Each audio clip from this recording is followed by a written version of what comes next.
Special பழம்பொரி. அதாவது 2 பழம் நல்லாவே பழுத்துருச்சு. ஆனால் அது எப்படியாவது தீக்கணுமே அப்படின்னு யோசிக்கும்போது ஃபஸ்ட்டு வர ஐடியா எது தெரியுங்களா? பழம்பொரி. அதாவது இந்த மாதிரி ட்ரை பண்ணலாமா?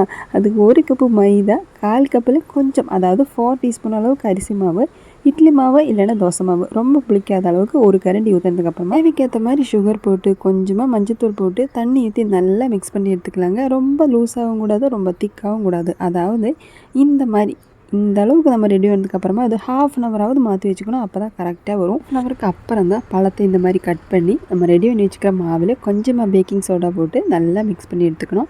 இப்போது பழத்தை இந்த மாவிலே போட்டு ஸ்பூன்லேயே நம்ம எடுத்து போடும்போது கரெக்டாக உங்களுக்கு பர்ஃபெக்டாக வரும். டைம் ட்ரை பண்ண போகிறீங்களா? இல்லை பஜ்ஜியெல்லாம் அந்தளவுக்கு நமக்கு கரெக்டாக வராது அப்படின்னாலும் டென்ஷன் எல்லாம் கிடையாதுங்க. கொஞ்சம் கை கால் இதெல்லாம் முளைச்சி வந்தாலும் ஒன்றும் பிரச்சனை கிடையாது. ஆனால் டேஸ்ட் எல்லாம் சும்மா பக்காவாக இருக்கும். இப்போது இந்த மாதிரி கலர் சேஞ்சதுக்கப்புறம் எண்ணெய் இந்த எடுத்து 1 கப்பு காஃபி, இந்த மாதிரி கூடவே ஒரு கிறிஸ்பியான ஒரு பழம்பொரி, அதுவும் மினி பழம்பொரி, சும்மா வாயில் ஒன்று அப்படியே எடுத்து சாப்பிட்றதுக்கு ரொம்ப கிறிஸ்பியாக ரொம்ப டேஸ்டியான பழம்பொரி.